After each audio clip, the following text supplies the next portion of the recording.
পান এমন একটা জিনিস, ছোট থেকে বড়, হ্যাঁ, কচি থেকে বুড়ো সবারই পছন্দ। বিশেষ করে মহিলাদের তো পান ছাড়া চলেই না। যারা এই পান খেতে অভ্যস্ত তাদের কাছে এটা কত প্রিয় এবং জনপ্রিয় একটা বিষয়, এটা কিন্তু আমরা সবাই জানি। তো আজকে আমি যে পানের বরজে আসছি, তো একটু ভিডিও করলাম আপনাদের দেখানোর জন্য যে এটা আমাদের এলাকায় এত সুন্দর একটা পানের বরজ আছে বা ক্ষেত আছে, জানা ছিল না।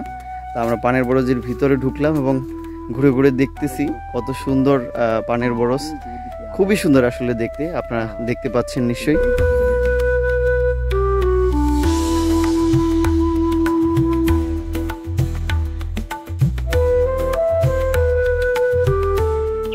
পান চাষের জন্য সাধারণত নিষ্কাশনযোগ্য ছায়াযুক্ত এমন স্থান নির্বাচন করতে হয়, তবে অনেকেই ছায়া দেওয়ার জন্য পাটখড়ি কিংবা টাঙ্গির ব্যবহার করে থাকে।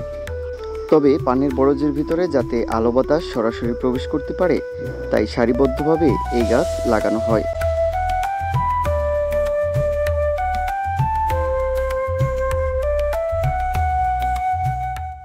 একটা পান গাছে কয়টা হয় টোটাল পান? অনেক পান, অনেক পান। একটা গাছে তো সব পান তো ছেড়া যাবে না। যেমন এই গাছটার 1 2 3 4 5 6 7 এই পানটা পর্যন্ত এইটা পর্যন্ত ছেড়া যাবে। এখন ছেড়বো পান। আচ্ছা আচ্ছা আচ্ছা, এই পর্যন্ত ছেড়া যাবে। যখন আবার 2-3টে পান হবে, লতা উঠবে, তখন আবার এখান থেকে নিচের দিক থেকে আবার ছিঁড়তে হবে না? নিচে যত নিচের দিকে তত সেগুলো মোটা বেশি, আর উপরে এগুলো হচ্ছে পাতলা। পান ছেড়ে এগুলা যেমন এই পাতলা, এই পানটা অনেক পাতলা উঠে যাবে।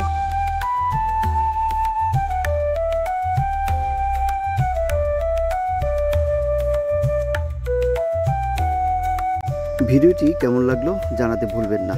ভালো থাকবেন, সুস্থ থাকবেন।